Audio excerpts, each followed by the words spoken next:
आता पुन्हा बघूयात राजकीय टॉप 9 बातम्या। मंत्रिमंडळ विस्तारानंतर राज्य मंत्रिमंडळाची बैठक, तर हिवाळी अधिवेशनाच्या पार्श्वभूमीवर ही बैठक संपन्न। मंत्रिमंडळात संधी मिळाली असती तर सोनं केलं असतं, मी नाराज नाही, संघर्ष माझ्या 5वीला पुजलाय, प्रकाश सुर्वे यांच्याकडून खंत व्यक्त।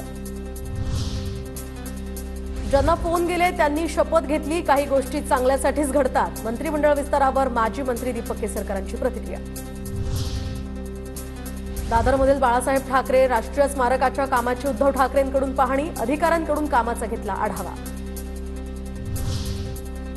उद्धव ठाकरेंच्या कौटुंबिक सोहळ्याला राज ठाकरेंची उपस्थिती, रश्मी ठाकरेंचा भाचा आणि श्रीधर पाटणकर यांचा मुलगा शौनक आज लग्न सोहळा, तर रश्मी ठाकरेंकडून राज ठाकरेंचं यावेळी स्वागत। मला संधी मिळाली तर रस्त्यासाठी पैसे देणार, बारामतीमध्ये बोलताना अजित पवारांचं वक्तव्य, तर अजित पवारांना अर्थमंत्रीपद मिळणार का, राजकीय वर्तुळात चर्चा।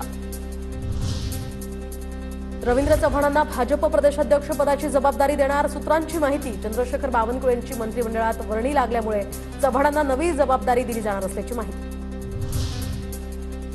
उद्यापासून सुरू होत असलेल्या हिवाळी अधिवेशनापूर्वी विधान परिषदेच्या उपसभापती नीलम गोऱ्हे यांच्याकडून तयारीचा आढावा, अधिवेशनाचा हा कालावधी जो आहे त्यामध्ये कोणत्याही प्रकारची गैरसोय होणार नाही याची दक्षता घेण्याच्या यंत्रणांना सूचना। आता बघूया टॉप 9 मोठ्या बातम्या।